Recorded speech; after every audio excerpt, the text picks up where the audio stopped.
Right, so more baking tips, guys. Something I always do, I never just jump in and try a recipe. Maybe the odd baker's recipe I will try right away, but not very often.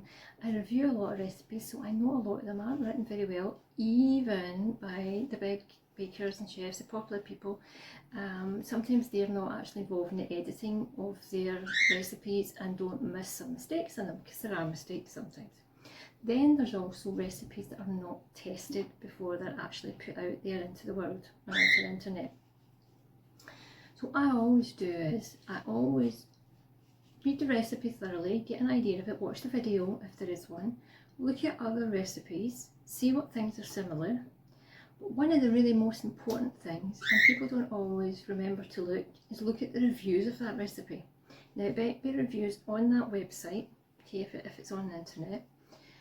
If it's a book you're taking the recipe from, check the internet. Google's your friend. Look for it by the bake and the author, or by the book name, and see what other people are saying. You know, there's no point picking a recipe if it says it's a 5-star recipe, or it's 5 stars, you know, 5 out of 5 stars, and there's only 3 people who've tested it, okay, or have commented on it.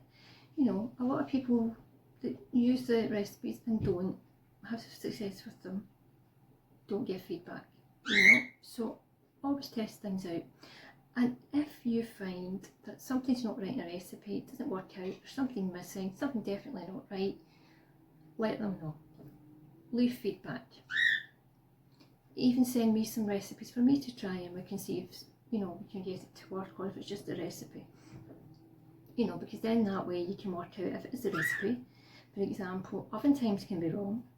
Not oven times and oven temperatures can be wrong.